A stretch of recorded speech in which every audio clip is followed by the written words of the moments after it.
ఎడారిలో సెలయేర్లు సెప్టెంబర్ 9వ తారీఖు.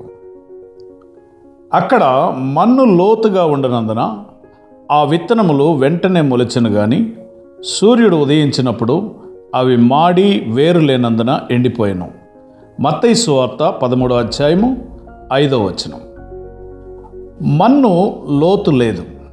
మన్ను గురించి ఈ ఉపమానంలో నేర్చుకుంటున్నాం. విత్తనాలు మంచి నేలలో అంటే శ్రద్ధగల హృదయాల్లో పడినప్పుడే ఫలించాయి. లోతు లేని మనుషులు మన్ను లోతుగా లేని నేల లాంటి వాళ్ళు. నిజమైన సమర్పణ లేని వాళ్ళు ఒక మంచి ప్రసంగానికి ముగ్ధులై ఒక అభ్యర్థనకు ఒక హృదయాన్ని కదిలించే సంఘటనకు చలించిపోయి ఏదో చేసేసేలాగా కనిపిస్తారు. మన్ను లోతుగా లేదు, లోతైన భావన లేదు. విద్యుక్త ధర్మాన్ని త్రికరణ శుద్ధిగా నిర్వహించే పట్టుదల లేదు. మన హృదయం అనే నేల ఇలానే ఉందా?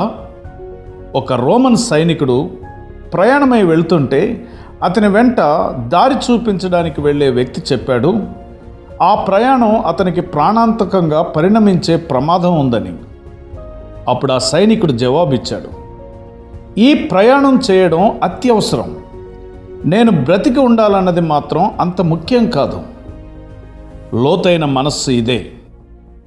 ఇలాంటి నిశ్చయత కలిగి ఉంటేనే మనం ఏదైనా సాధించగలిగేది. లోతు లేని మనస్సు దూకుడుగా తన ఆలోచనలకు తట్టినది చేసేస్తూ పరిస్థితులను చూసి పరుగులు పెడుతూ ఉంటుంది.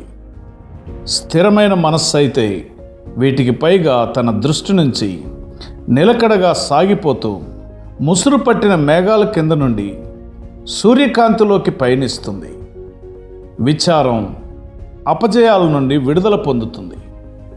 మనల్ని లోతైన నేలగా చేసిన తరువాత దేవుడు లోతైన సత్యాలు, తన నిగూఢ రహస్యాలు, గురుతరమైన బాధ్యతలు మనకిస్తాడు.